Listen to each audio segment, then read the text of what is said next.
What's up, hoop heads? Sorry for the little bit of a delay.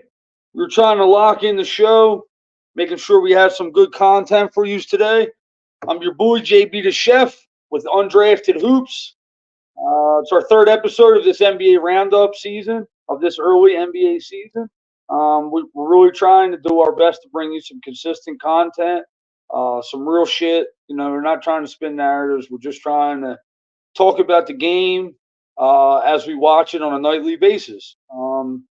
Speaking of nightly basis, if you just know us from YouTube as Undrafted Hoops from our podcast, and if you haven't subscribed, make sure you do that. We're also on Facebook, where we got our start as a group. We push daily content, stat picks, all-time stats, birthdays, any kind of news surrounding the league, trade, draft decisions, anything. So make sure you check us out on Facebook at Undrafted Hoops, or Twitter at Undrafted Hoops _, and once again on YouTube. If you haven't did it yet, smash the subscribe button. Share it, subscribe, comment, whatever you got to do. We're trying to get to 200. Right there. Help us get there and push the show if you enjoy it. So I'll shut up now because I've clearly talked way too much. We got a lot to cover, so I want to bring my boys on. Sasquatch, Tony Hoops himself. Yo. Look at him, fly like an eagle. What's up, my dude? Oh, shit. We found him. If you're looking for Gary, we found him. Mayweather himself. Yeah. What's up, fellas? There's a national search for him, but we've somehow come up with him at Undrafted Hoops here. So he's a hard man to get a hold of. Sometimes. Orlando Magic games, Baltimore Ravens games. This guy, he's a traveling man over there. It's not every day I get to go see some of the best teams in different leagues. You know what I mean? Okay. The Magic, top team in the East. Ravens, number 1 seed in the AFC. Let me tell you something. One of the most ridiculous things. I've been to one NBA game this year. You've been to one NBA game. We've both managed to go see the Wizards. How fucking depressing is that? Of all teams. Of all teams, bro. I gotta see the Wizards. But it's okay. It's okay. You know what sucks though is I wish at least when we see the Wizards, at least I would have seen Jordan Poole slip and fall, something stupid crazy. That's terrible. You don't even want to see him score 30. You want to see him fall. Oh, I'd love to see him score 30, but what's it happened once? Yeah, true, very true. Yo, Tony, have you been to any Sixers games this year? What did you go to? Pacers? Yeah, just the one game, the in-season game, and Pacers gave it to the Sixers, so I got an L at my game. Yeah. So the one I've never thing seen actually, Wizards win live. Luca is coming to Philly on a Tuesday. I want to make sure we get to that game. So, speaking of Luca, my man wins Player of the Week this week.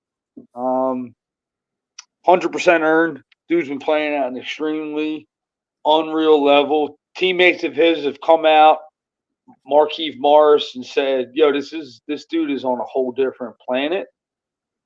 He said he makes the game look easy. That's what my eyes have been seeing over these last 5 seasons.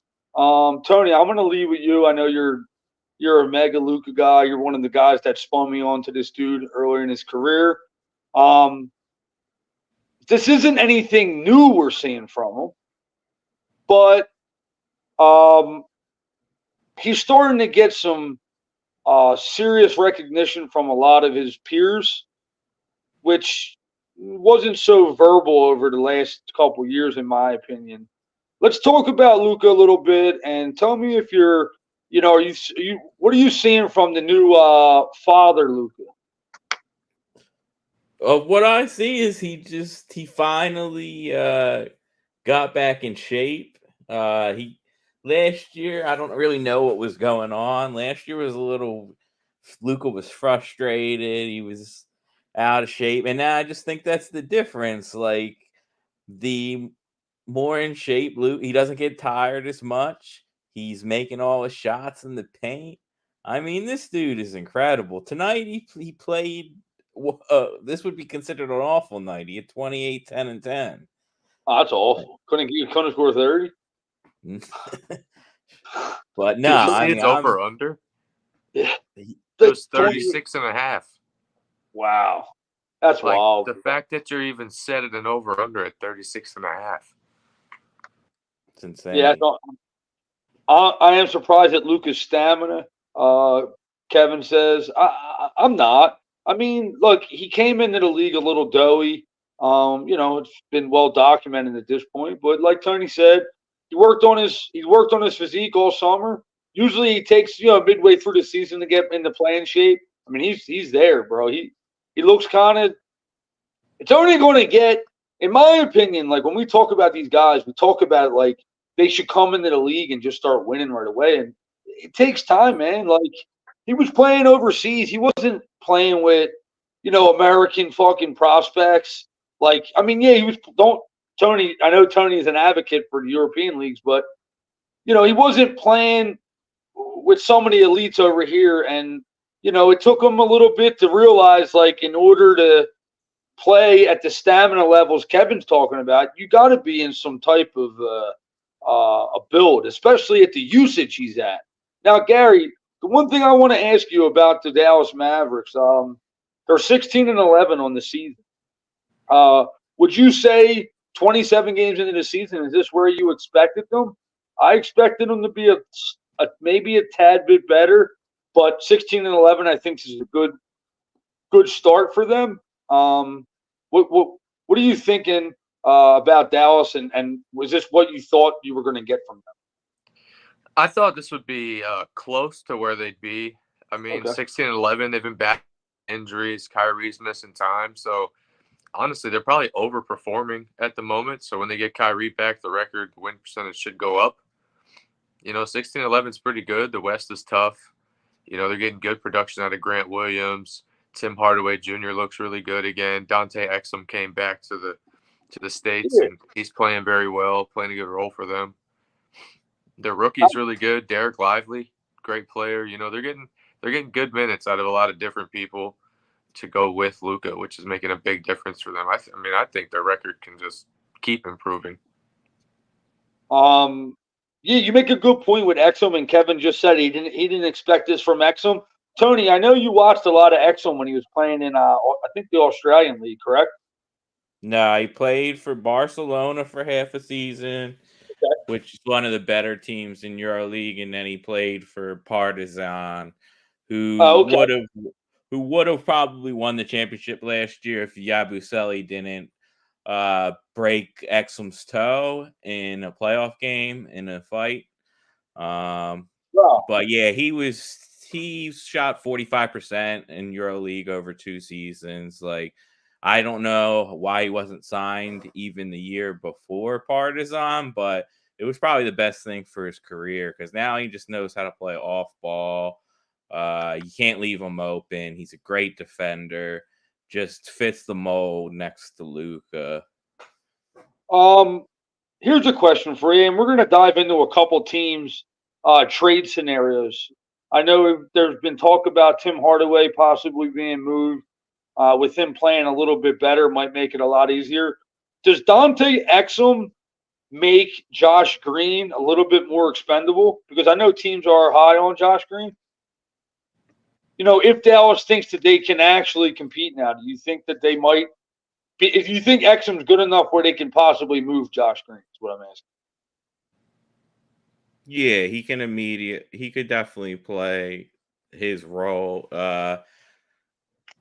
Definitely. I don't know what Josh Green's going to bring back, Okay. but definitely he could fill his role. I like Josh Green, though. I just don't know what the market is with him thrown in with Tim Hardaway. Yeah, I just figured as Hardaway as the salary filler. If a team really like Josh Green, I guess. I mean, they're kind of capped with what they can do. They're not going to trade Grant Williams. They just got him. Kyrie's not going anywhere. Lively's not going anywhere. I mean, you could say, yeah, Josh is saying headband Luka. I dig it too. I mean, I wore a headband when I played, so I was the king of the headband with the upside down. I had to wear it upside down because what else am I going to do? But when you say that they're getting a lot of different contributions from different guys, is that a testament to Luka just really getting everybody involved? I mean, he's averaging 9 assists a game. That's got to be a testament of the guy that's running the squad, right? Well, yeah, especially with Luca. I mean, the defense that teams play on him, they double team him a lot, force him a lot of ways. So it's leaving all those guys open, and it's up to them to hit the shots and the open shots, and they actually are. So that's what's making a big difference. Grant Williams is shooting pretty good from outside. Tim Hardaway also killing it from outside. I mean, how many nights is he putting up 20, 25 points, which is crazy. You know what I mean? Absolutely. So look, let's pivot. I'm taking we dove into Dallas a little bit. I don't want to stay too much on him, but I want to pivot to the guy on the other side of the screen. He's right there, actually. The other player of the week, which is Giannis. This man is playing on a different planet. I'm liking what I'm seeing from Milwaukee right now. They're second in the West, second in the East, behind Boston. Him and Lillard seem to be finding their stride. They have one more loss than Boston. Actually, I'm taking a peek. Boston's up by 20 right now. So Boston will have one more in the win column, one less in the loss. But Milwaukee, it seems like when I watch Maxey and Embiid, and then I watch Milwaukee, and I watch Lillard and Giannis, they are cornerstone franchise pieces, guys you go to in the final 2 or 3 minutes. But Milwaukee is finding their stride with a new coach, with a new tooled roster. Tony, you've been a little on the fence with Milwaukee, but now that they're kind of finding their footing, Gary's cat, what's up? Big pussy behind you. Let's talk a little bit about the Bucks and where they've kind of settled. Now that the play-in tournament's over too, you're starting to see a little bit more edge from Milwaukee. Is this something you see continuing? And is this something that you see makes them buyers at the deadline? Because I know you're not too concrete on their second unit. Yeah, I don't know. This is what I expect them from the regular season. Like, I expected them to be top 3 seed. Oh yeah. It's more so I just don't their depth and in play. I think they have some major flaws. But Giannis has definitely gotten better again. which is crazy. It's every season he gets better. Malik Beasley's playing much better now. They're definitely going to be buyers. The thing is with them, they don't have many assets, and Yeah, so really. they're going to be looking on the buyout market and all this stuff. I mean, They you don't have can any win trade with out. Giannis is that good with Lillard. Like they could still win series if they play at the top tier level. Yeah. But I just think it's a huge ask. Yeah, it's got to be MVP performances, I think, for Milwaukee to overcome Boston defensively, because Milwaukee's defense isn't his prime. Um, but I'm leaning that they're actually, in my opinion, playing a little bit better than I expected at this point. Maybe not record wise, because they're kind of, like I said, they took them a little bit of time to settle in. But I actually like, yeah, I know defensively they're not there, but offensively, honestly, when I really think about half court sets and everything, Giannis and Lillard are as good as it gets. Yeah. Like they are like big time performances. Both of them are as good as it gets. I honestly think if they could somehow wiggle out a piece, not even a starter. I'm talking about if they could just wiggle out a 24-minute a night guy on the second unit to really, like, Jordan Clarkson is the huge get. And I know Gary wanted to talk about it at the end of the show, but I'm going to kind of, because I just thought of it, I want to kind of merge this conversation a little bit. Jordan Clarkson, I think, would be ideal, but They're going to you get something way better from somebody probably, else. okay, so you agree with Tony. Just the assets are probably not going to allow him to get. I mean, Clarkson to Milwaukee would be huge. But I think Utah is going to get a better trade from somebody than what Milwaukee can give them. Yeah, you're probably right. I actually, I want to pull up Milwaukee's salaries just to take a peek at them while we're blazing through this conversation. So, but Giannis, I mean, hey, I do want to say though, Giannis had a 64-point night against Indiana, and they can win when he scores 11 because Lillard can drop 40. Yeah, I'm not even gonna mention the ball thing. I don't even give a fuck at this point. But I know Tony is pretty hype about Milwaukee and Indiana's rivalry that they're building. And in early January, they play a home and home back to back. That is going to be fire ass series, bro. Fire. Giannis is going to be fucking fired up for that. So I want to talk about that. But Giannis had a 64-point night. But I mean, Joel Embiid, he also was right on Giannis's tail in terms of player of the week. So, and he started this one off pretty good too. We'll talk about him in a second. Is there anything else either one of you want to talk about Milwaukee before we pivot this into our early Rookie of the Year watch? I will say Middleton is starting to look better. He's finally starting to look a little healthy. So if he gets back to like 80% of what he was, then I'm back on board for them winning. They could easily win a championship. They don't need him to be the old Chris Middleton. Yeah. They just need him to be consistent, and he's wide open for his. He just needs to hit threes, and so yeah, I don't know. I'm going to be watching Milwaukee, and I'm rooting for Chris. He's a pro's pro. It sucks he got hurt a lot. Yeah, he is a pro's pro, and he kind of, even when the media or the fan base has been sour on him, he's delivered.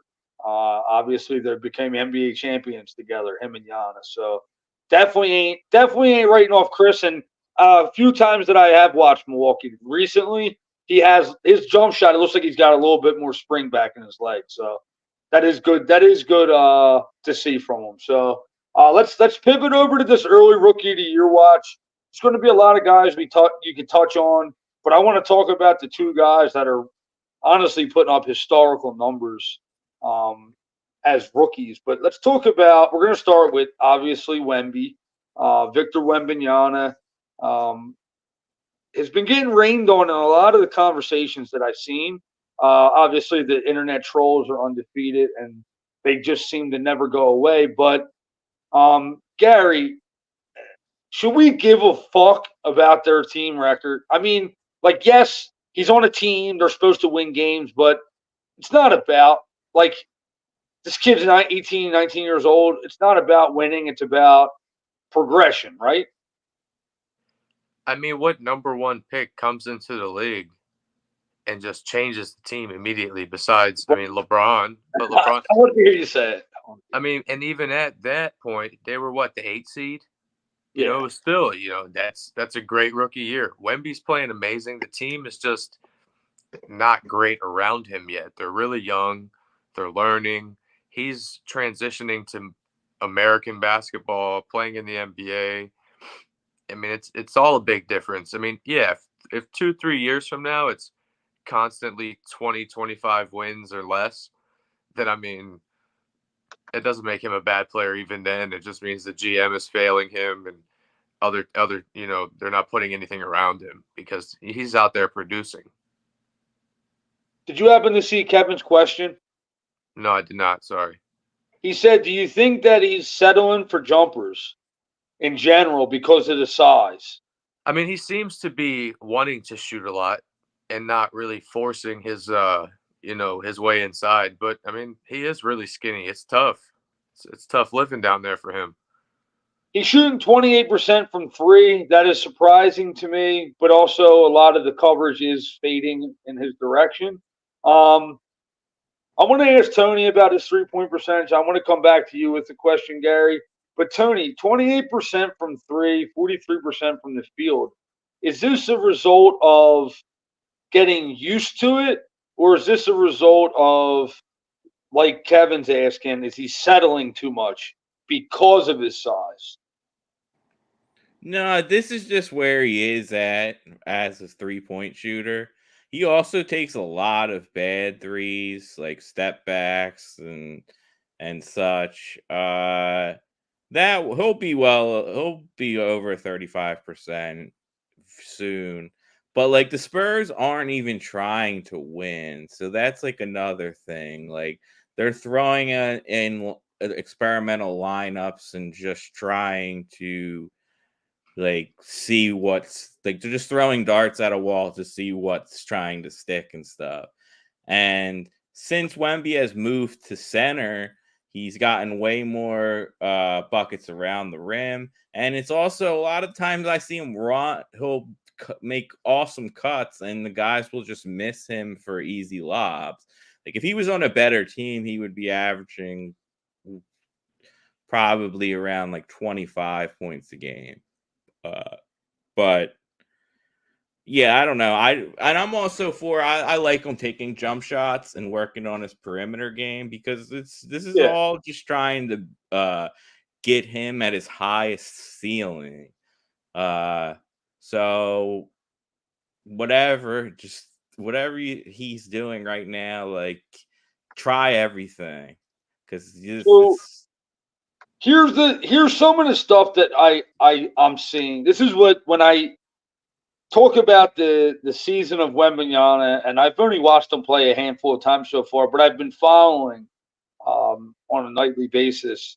And this is what stands out the most to me. And there's so many things. His blocks, but this is what stands out to me. 38 versus Kevin Durant, 29 versus Minnesota, 27 versus Sacramento. He beat LeBron. And 30 versus AD. Yo, that's the shit that stands out. His last 5 games, hold up a second. His last 5 games, he's averaging 19 points, 16 rebounds, and 4 blocks a game. And he's shooting 35% from three. So when we talk about 28%, like Tony said, is he's at the 5. Now he's got a slower guy trying to come out on him on the perimeter, and it gives him a little bit more time, as opposed to little bit smaller, more versatile guy that can run out on him. Now it gives him, like Tony said, it might make a little bit of a difference. If he's taking a step back or something, the closeouts aren't as fast. But his last 5 games, bro, 15.8 rebounds and 4 blocks, 3.5 assists. This man is ridiculous, like I thought, what's funny, like you're watching a guy, and it's fine. I'm really hyped for their core, Saul Wemby with Gas, Saul Wemby and Kelvin Johnson. Vassell. That's Tony's. Oh, he said, Kevin just said it. Vassell. Beast, bro. Not consistently a beast, but that dude's a baller, man. That's the youth. Yeah. Consistency will come. They need a point guard, though, right? That should be their focus in the next season or two, correct? It's got to be point guard. Like they're trying the Sochan lineup, and like I get it because they're in the experimental stage, but that lineup in general with him as the point has been got awful, one of the worst in the league. Yeah, that makes him look terrible. Yeah. It's just like okay, so just quick, I totally agree with what you're saying, Tony. It's not necessarily kind of what we touched on. It's not necessarily about wins and losses. It's about maximizing potential, seeing what works analytically going forward, because San Antonio, actually, OKC takes it to the extreme in terms of tradable assets. But if you really look at San Antonio's next 7 seasons, they have a ton of first-round draft picks. A ton. Like, mind-numbingly. Like, close to OKC. But OKC, speaking of Rookie of the Year watch, this guy over here, somewhere over there, Chet down in the corner, is making a case himself for Rookie of the Year. This is surprising. Chet is surprising. Did I think he was going to be good? Yes. Did I think he was going to be this good for the number 2 team in the West? Yes, I am surprised. Tell me why I shouldn't be surprised from OKC. I mean, he's a very polished player coming out of college, for one. From Gonzaga, they play a lot of real fundamental ball. He was a great shooter coming out of there and defender. He already had a year off. So, I mean, unfortunately, his injury was fortunate at the same time. It gave him a whole year to study the NBA. So he's ahead of all actual rookies. But one thing that really stands out, me and Josh talked about this one day, is like his shooting efficiency. Like his numbers, his percentages, Josh talking about at the bottom. His shooting numbers just jump off the charts. Like, it's insane. Like, he's almost, 40, 50, 90.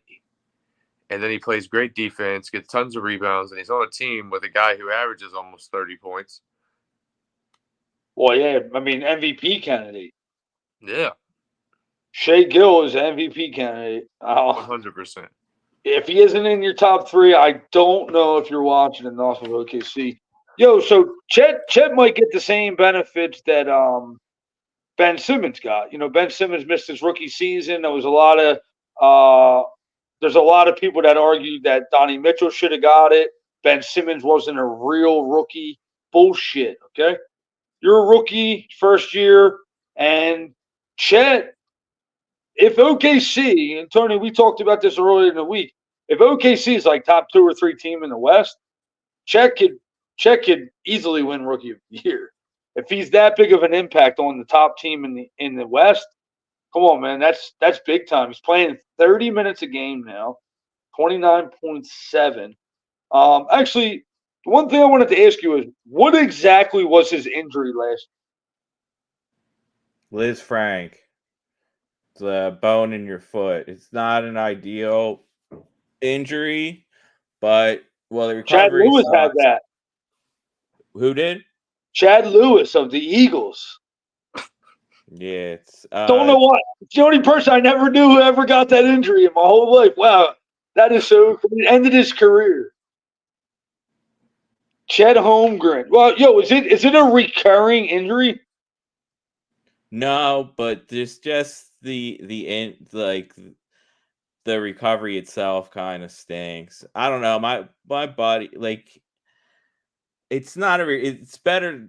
Let me put it this way.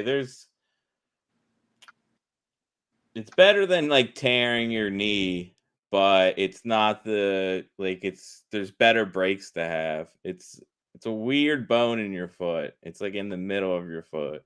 It's a fluke injury. Like, people were all shitting on Chet. Oh, look at him. He's too skinny. I told you he sucks. He can't even make a season, when all he did is take one bad step and his foot got hurt.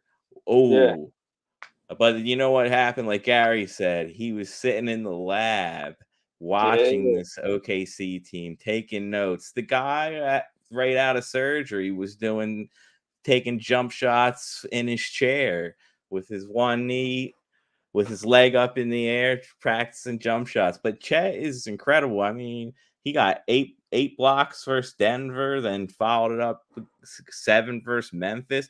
The thing is, the guy doesn't need the ball. Like, that's why his shooting efficiency is so good, because he doesn't take bad shots. His big basketball time. IQ is incredible. Like, he'll impact the game. Like, that's the thing. He don't care. He could uh only get 3 shots in a game as long as OKC's winning. Chet's like, I did my job. We won. Let's go. You're Yeah, gonna see one of, if not both of these guys, one day get triple doubles with blocks. If not one of yeah, them pull off a quadruple double. yeah, bro. It's crazy. Like, we've talked about Giannis, we've talked about Wemby, we've talked about Chet. We're going to pivot this conversation to Joel Embiid. These are aliens, bro. These are guys that are moving. These are guys that are really just moving around at guard, not guard speed, but guard moves at 7'2", 7'3", It's all two and able, creative players and able to take a from the step back left. and bang one from fucking 30 feet out. Because remember, at their size, 30 feet ain't like John Moran shooting a 30-foot. You know what I'm saying? These dudes are fucking shooting the ball at eye level at the rim. It's crazy. I love watching it. Speaking of love watching it, I love watching Joel Embiid play basketball on a nightly basis. 51 tonight on Minnesota. Came off a bad loss at home to the Chicago Bulls, who were playing better. Tony will touch on that. But Joel Embiid is averaging like 30 fucking 8 points a game in his last like 7 or 8. Dude is doing Wilt Chamberlain shit. Rocking the city of brotherly love. Starting to get sixed up here. Tony, are we seeing Nick Nurse unlock a version of Embiid we have seen, but not at this level? He took it up just a smidget right now. Are you giving credit to Nick Nurse in this run? Credit to Nick Nurse, but I'm giving credit to Maxey. I'm giving credit to Drew Hanlon. Like, Maxey in the summer just literally would just go to the gym just to practice passing to get it into Joel's like right spots on the floor. And also the locker room presence. And yes, Nick Nurse is a huge definitely a huge part of it. But and then look, Embiid's passing numbers are up Yeah, also. that's been my favorite. I mean, like, yeah, we know he could score 35, but his passing numbers, Tony, But good point. tonight was the best game I've ever seen him play. It was incredible. Like, he Wow. would just get to wherever he wanted against Gobert. He always had him backpedaling, and he would hit him with a hesitation, and his mid-range shot was automatic. And then when Gobert subbed out, Nas Reed was waving an SOS flag, save me. He tried to foul out on purpose. Well, the one play he grabbed him because he didn't know what to do. He's like, I'm gonna get dunked on, and he should have just let him dunk it. There was another play. Joel hit him with a quick spin and yammed on him. Yeah, It's looking too easy. It's scary. I know yeah. people are gonna say playoffs this, playoffs that. I'm gonna enjoy what I'm watching right now. I hope the Sixers are buyers, because this team is not far off, in my opinion. Yeah, I definitely want to talk about that. But Gary, I want to touch on Embiid with you because you've been highly critical of him, and a lot of it is justified. Some of it isn't, but that's for a whole different conversation. Some of it has been justified, and I'm not going to doubt that because I've been critical of him too. But like Tony said, he's making some of the things that look difficult very simple right now. Without Harden dribbling the ball around for 15 seconds, Joel's getting to his spots, like Tony said. But we've seen this. Me and him have watched Embiid play for 8 years, 7 years now. Is this something that you're starting to enjoy a little bit better? I know you love basketball, so you're critical, but you still enjoy. Are you starting to enjoy his play a little more? Because he's making this game look – he might have to play pickleball or something. He's getting bored. I mean, it's pretty insane what he's turning into, because last year people arguing should he have been MVP, should it have been Jokic. I feel like he's out here proving a point, like it should have been me. It's gonna be me again. And if I want to keep making it me, it's gonna be me. You know what I mean? I had this crazy thought today because I was looking at some stats and I saw how Joel Embiid was playing over recent times. I mean, just look at Maxey, for instance, how good Maxey's playing around him. But Embiid's numbers, you may think this is crazy, but if he consistently plays this way for the next 5-10 years, he's the greatest center of all time. He's putting up these numbers are insane. If he pulls out a couple championships in those years, he's the most dominant center of all time. Yeah, the only problem is Jokic is going to be standing in his way because that dude's trajectory is even higher. But to me, it's the argument of Jokic would be probably more skilled, but Embiid is more dominant. Both of them are just we're really just at a time where people really were calling for we need more big men in the league because the league was in a little bit of a lull for a bit while where it was a lot of forward, small forward, power forward dominant. Now we got these gigantors and they're getting. Tony had mentioned earlier, Giannis is getting better. We talked about Chet and Wemby, and they're not even 20. Not to mention a few of these guys didn't even play basketball until they were teenagers or in high school. Joel Embiid played this when he was 15. Some of the best players in the NBA didn't even play basketball as kids. Imagine being one of those guys who dedicated your whole life, your whole childhood, and then some guy from a foreign country comes over to the NBA, just started playing, and he's better than everybody. Yeah, he said, watch this pivot step back, mid-range, right in your face. Insane. 80%. Tony, you hit the nail on the head, bro. His mid-range, like I told my dad, that little elbow free throw, that little mid-range is unguardable. He's shooting it at like a 75% clip, especially when, like you said, tonight he said, I'm going to get to my spot somehow. I'm going to pivot, take a dribble to my left, get to my spot, fade away. There's nothing you can do to stop it. If they can get him to that point confidence-wise, where it's like to know how to get to your spots. There's times where he used to get the ball in the post and he didn't know what the fuck to do with it.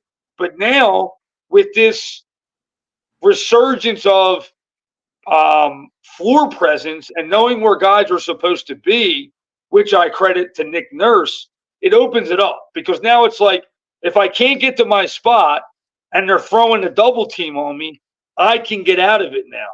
Where before, he wasn't too confident in that. I think that's a big. He used to get stuck in the double team. Yes. He just didn't know where to go with it. And it's so easy to blame Doc Rivers, but I fully blame Doc Rivers. Okay? Fuck that dude. That's why he's commentating now. So, Tony, you had mentioned that you hope the Sixers are buyers at the deadline. Tobias Harris is becoming a moving scenery for the Sixers, and a lot of that is because he does need the ball in his hand. In order to be offensively productive, he's not a catch and shoot type of player. He can do it, but that's not his strength offensively. So I honestly, truly believe, given the Sixers' flexibility next year, they still might be able to go out and get somebody, not a max level player, but a guy that can make a difference over Tobias and still give him the flexibility of a max slot at the end of the season. Yeah, I see with Tobias, I don't necessarily see. I think he's very good. I don't really Can't win see with him. much of an upgrade. He switches on defense. He does. He guards like 1 through 5 in certain spots. I just think he's finally in his role where he can take a step back. We don't really need him to score 15 anymore. He can score 10 or 12 as long as he's playing defense. See, I don't think that's enough. Yeah, well, I don't know. I think it isn't. Like, I don't know. There's who would you replace him with? Like, that's the thing. I don't know. He's doing incredible in his role. Can I ask you a ridiculous question? I'm going to ask you a ridiculous trade question. This is totally, I don't know the word I'm looking for. This is out of left field, okay? Draymond Green is running into some issues in Golden State. You don't want him. Gary, I want to ask you a ridiculous question now. If Golden State said, look, this is getting a little distracting for the team, we got to move on from Draymond Green, would the Sixers be interested in a Tobias for Draymond Green trade? I personally don't think so. I actually like that trade. I don't think a lot of teams are going to want to touch Draymond for a little while. Oh, they will. Draymond's actually a great fit on the Sixers. I'm talking total hypothetical conversation here, but I want to talk about Tony G saying, who would you replace him with? Don't say Dallas. Nah, I don't see Why would Draymond go to Dallas? Dallas needs guys who are willing to shoot. I think that's totally fantasy, in my opinion. I do. And so is Tobias Harris for Draymond Green. It was just Tony had asked me, who would you trade Tobias Harris for? Or what teams would I call? I don't know. You have to replace him with at least another big man, right, Tone? Got to replace him because we have nobody to play the 4 if you trade his contract expires after the year? Yeah, it's got value. Can you trade him for Buddy Hield? Nah, we don't need that position. Because now you'll have a huge hole at the 4. You know what I'm saying? Trade him to Utah for Markkanen? Nah, he'll come. OKC will give up way more, right, Tone? I know you wanted to talk about. Yeah, I would love Markkanen. I just don't think if Sixers put all their assets together and would you trade him for DeRozan? I would. I would in a heartbeat. That guy is one of the most underrated players in the league. DeRozan is so good. He is. That's got this man excited, bro. Yeah, you woke his ass up. Oh, he's so good, dude. No, just because like DeRozan, he changed his whole game to unlock Kobe White, and he still gets his. Like and DeRozan when he first was on Toronto, he could only score. Now he can play make. He is. I don't want the Heat to get him. I know people say it's a bad fit because him and Jimmy don't really shoot threes, but they would make it work. They would make it work. I agree with that. I don't want to see that. I don't want to see that. I don't want to.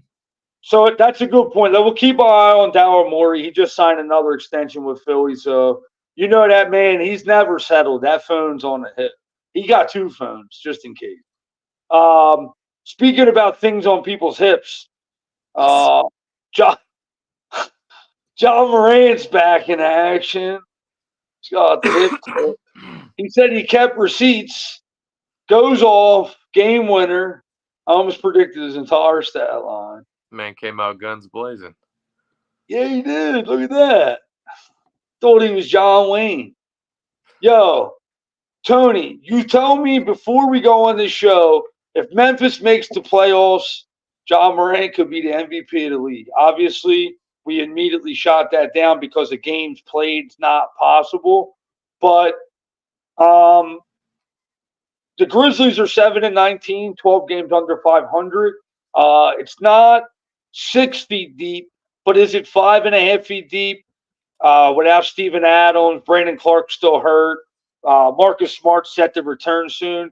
Are the Grizzlies now haunting Western Conference teams because they were 1-11 at home?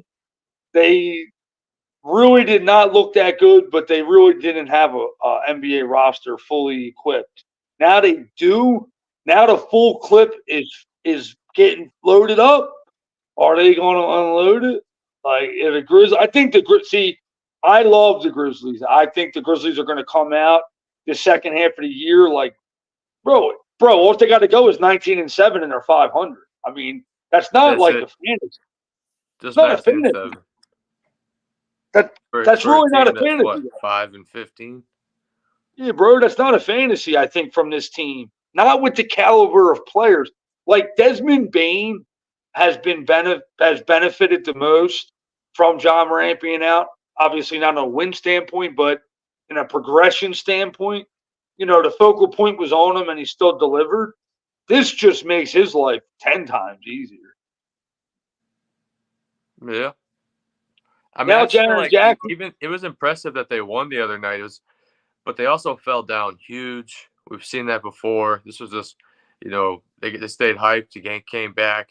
Huge game. I don't know. I just got to see more out of the Grizzlies to see that. You hate the Grizzlies. I mean, it's not that I hate them. I mean, I do hate them. But, I mean, I was super impressed by Ja's performance, to not play for as long as he did, to come back, put 34 points up, come back from down 30 points basically in the game. I mean, it was crazy.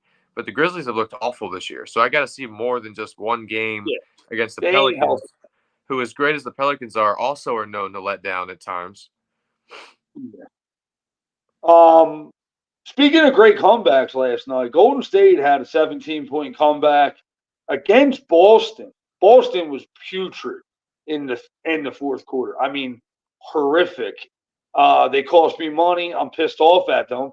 But I love when the Celtics lose, so I don't care. But Golden State, Steph Curry is one of the most ridiculous human beings on earth. When he is locked in at home, oh my God, bro, it just doesn't matter it just doesn't matter. If you give him a smidge of room and you got guys like CP3 looking for him, he will make you pay big time. So Golden State, a little under 500. He owns Tatum at that arena. Say it again? I said he owns Jason Tatum at home in his arena. Yeah, I mean, a lot of people can say that about Steph Curry. He owns a lot of people at home. Well, just in recent history, in the finals, Jason Tatum goes there and gets flashbacks. Yeah, I mean, nobody wants to play there in a 7-game series. The energy is absolutely electric, especially when Curry's going the way he is. But recently, Klay Thompson's got it going on. Tony, is this something that piques your interest like Chris Middleton? You're starting to see a little bit, getting their sea legs back. Do you think? Are you seeing something different from Klay that Golden State might be able to say, we're going to roll with them and try to get him his extension? Because I was like, get rid of him. I mean, the last 4 games, like that, Draymond getting suspended was a wake up call. Like Curry was frustrated, he was kicking chairs, Yeah. and they're kind of like, all Maybe we right, should trade him well, for Tobias Harris. let's level up. And now Clay, he is what 25 for what is that? I don't know. But over his last 4 games, he's made 25 3-pointers in his last 4 and has scored 30, 24, 28, and 24. Yeah, that's good. So I'm loving it. And then Kuminga sliding in was good, and Pazensky was been playing well. He got hurt last night, hurt his back, but then CP3 had a really good game. So A lot of minutes. Yeah, that kid showed me up. How do you pronounce it? Podziemski? yeah, Podemski? yeah. I Yeah. know how. Can't say it right now. He plays tough. That's what kind of Golden State is dependent on over these couple years is guys that come off the bench, give them energy. Moses Moody's playing well, but his minutes aren't anywhere consistent where they need to be. Even when I still watch Golden State, I think like their last like 10 games have been within 5 points every game or something. Like totally ridiculous. They played the most clutch minutes of a game amongst any team in the NBA. A lot of that coincides with I just don't think that they're good enough. I mean, obviously the record tells you that they're not, but I think that to say they trade Draymond Green isn't far fetched actually. Like it isn't because if you watch the team, they can't. They know they're not winning the championship with this team. And the one thing Golden State is they're committed to winning. So Wiggins, Draymond, maybe CP3, but I don't know if you've seen this with Curry a lot. When CP3 hits him with a crazy assist, Curry loves it, bro. Because in order to win with Steph Curry that's how Draymond made a living. Find him. Like when he's off ball, just gotta find him. He only needs, like I said, that much space. And it's curtains. When he's fucking locked into the rim, it's over. So I don't know. Like the more and more I think about it, like Draymond's on the floor to get Steph the ball off ball. But now you got CP3 and now you got Dario Saric, who's been awesome for them in his stretch minutes and his ability to make plays with the ball in his hand. It really does, especially with this Draymond off the court. Well, it was on the court, but off the court antics, I'm going to call it because that's what you do off the court. You act wild. Maybe you might say insert Draymond here, especially if Golden State decides to extend Klay Thompson. If they say like, "Yo, we're gonna go in with Klay instead," then maybe something to consider, right or wrong, right? It's not totally far fetched, right? I could see it. I could see something by Golden State. They got to figure stuff out. They got a huge summer. So to make a move now, I mean, the Wiggins contract isn't great, so maybe they have to move Draymond to try to figure something else out. I mean, I think everything's on the table for them. Yeah, absolutely. Especially if they want to try and win in this Steph Curry window. Gary, I know you love that dude as much as I do, so I want to see him play at the highest level. So I hope Golden State makes that commitment. On the other side of the screen is the guy I hate with all the passion in the universe anymore is James Harden. But I'm not a hated beard. I think you guys are fans, but I'm actually coming through a little bit here. Yo, Gary, I'm coming through a little bit here. You're warming up like Harden. Yeah, I want people to look at us on the screen and not be able to tell us apart. Except the red. So the Clippers are on fire. They've won. What did they win? 13 out of last 17? Did I just make that number up? My fucking computer died. I know they won, I don't know, something like that. 12 out of the last 15, 12 out of the last 16. They're finding their stride. Clippers all of a sudden look scary. I mean, they're supposed to look scary, right, Gary? You said it in the chat.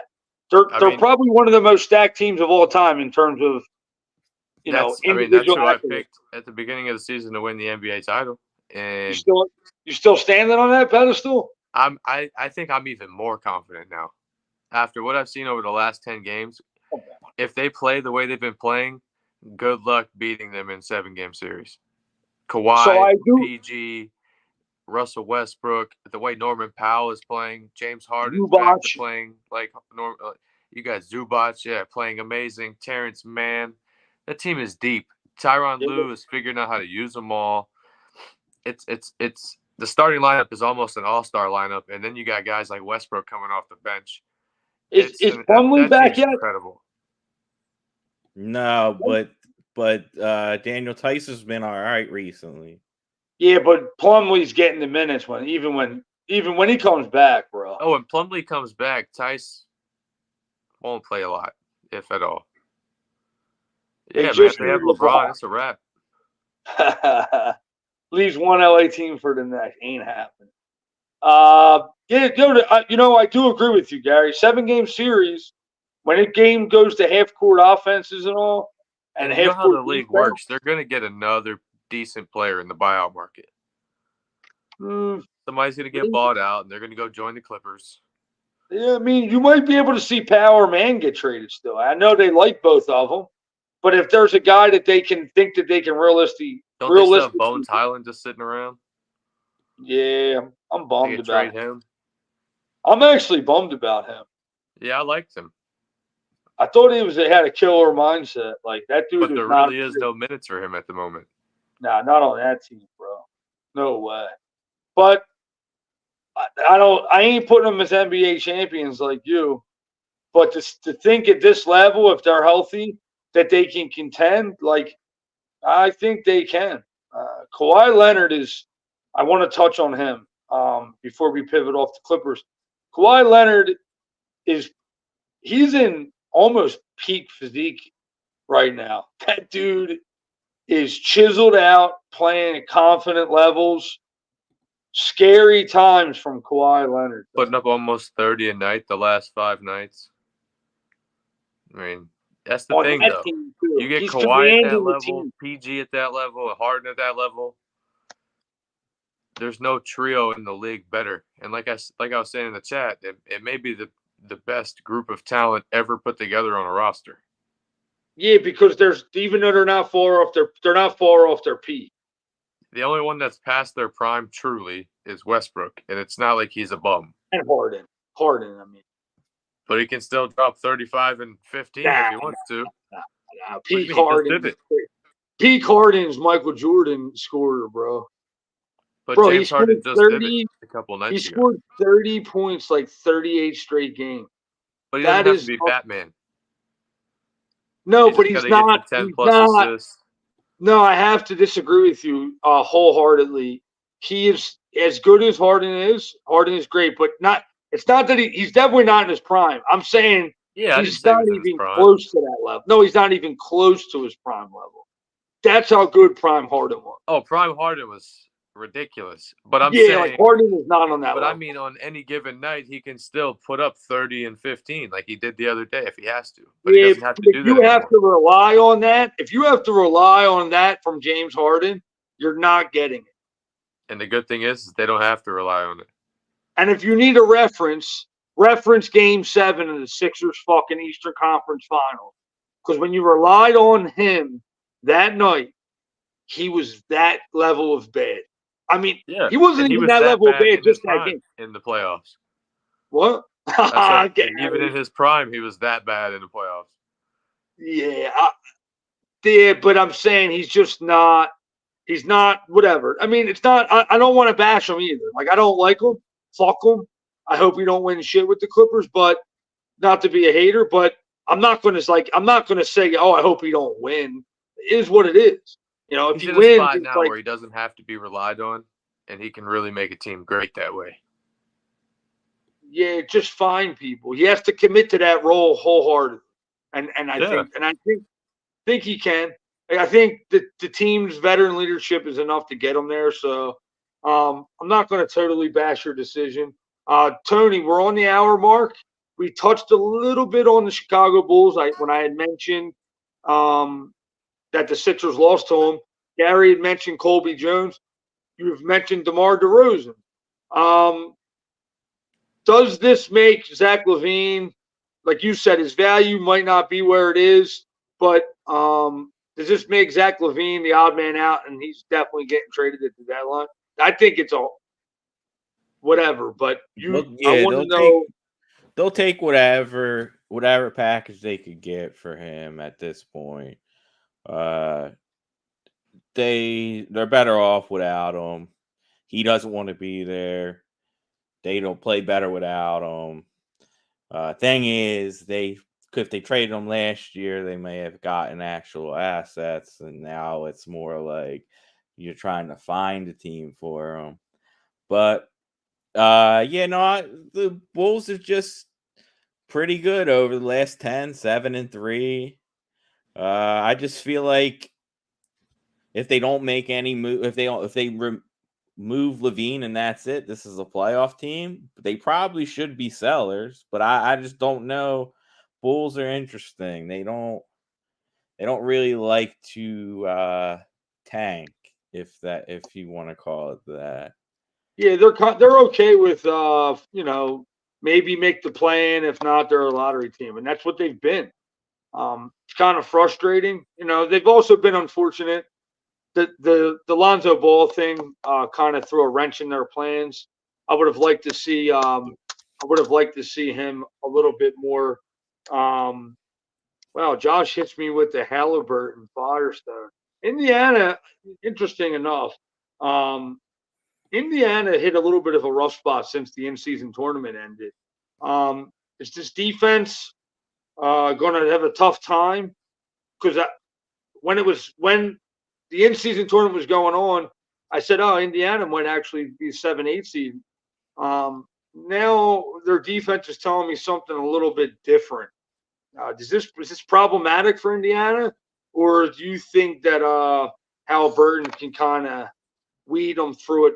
While they try to get um, healthy. Miles Turner was out the other night. Um, what do you think about Indiana? Rough spot? Yeah, I mean, it was just really one bad loss, though. Was to the Wizards. Their Oof. defense is gonna be awful. So that's where I don't ha- have too much hopes in the playoffs with them. Once it gets more to a half court game, I think they could play an exciting series and win some games for some good teams, but not really meant for the playoffs. But the thing is, they were projected for 37.5 wins. So they win 45 and lose in the first round of the playoffs. The season's not a failure. They're ahead of schedule. Yeah, they're way ahead of schedule. So I don't know. I'm not panicking on the Pacers. They'll have rough patches where they'll lose a few games in a row, but then they win 5 straight. Just what kind of team they are. Yeah, absolutely. So we're coming up on an hour. I wanted to kind of end the show. Gary, you had talked about doing a Christmas slate pick 'em. We're gonna nix it. We're actually gonna turn that into a post. Tony, Gary, me, Josh. We're gonna get a lot of the other guys going. Kevin, my man, was in the comments tonight. Jesse, my man, Luca. We'll get him in it. Forrest, Coleman. We'll make sure we get everybody's picks, and maybe we'll do something fun. Somebody will win some shit, or I don't know. We'll make some fun out of it. We'll turn it into a fun post. But uh, the thing I want to close on, I already hit you with my Golden State may entertain trading Draymond Green. But now that December 15th has passed, we found out that Jordan Clarkson might be getting traded. They put it out there. We've touched on that very slightly.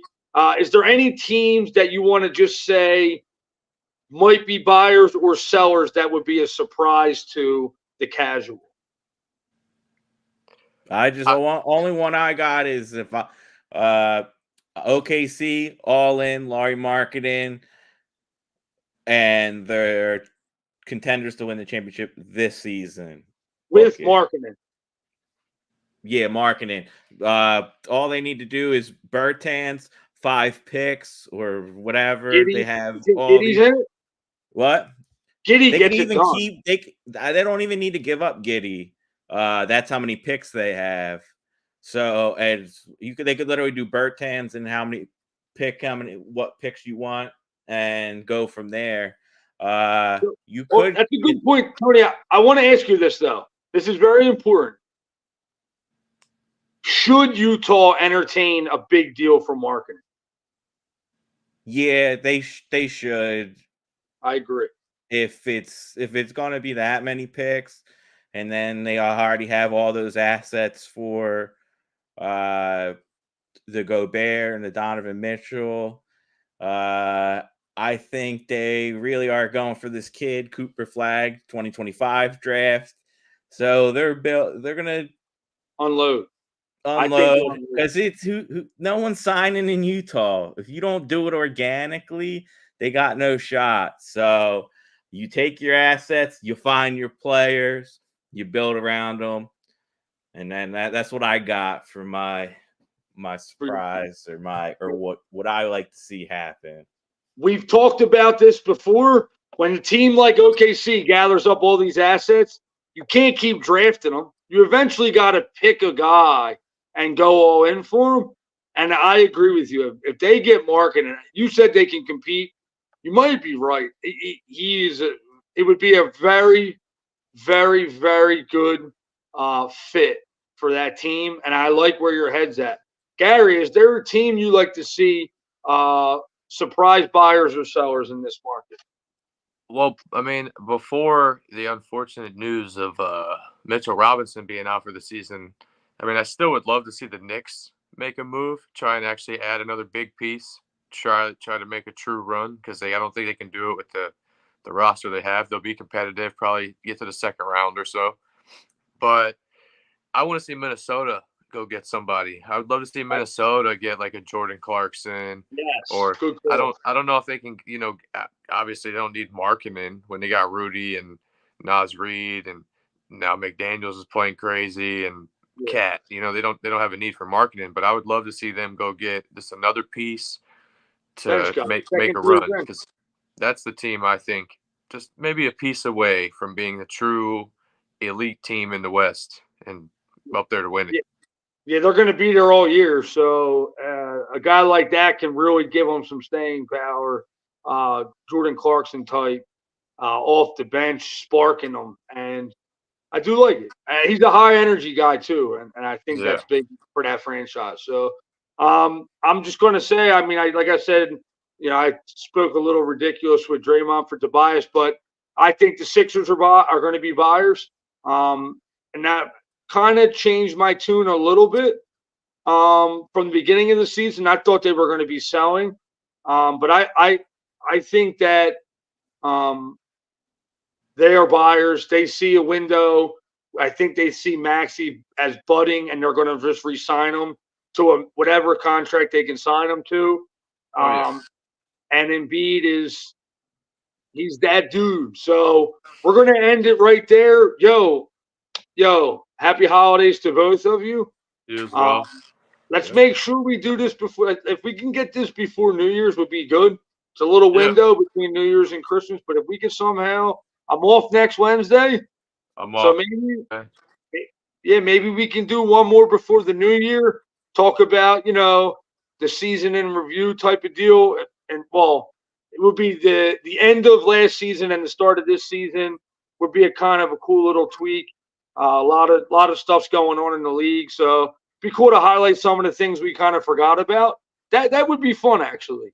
Highlight 2023 year in general. Yeah, the stuff that you forgot about that happened. That's pretty fucking big. So, as usual, Tony, appreciate you. Talk to you soon, Gary the Mad Wizard.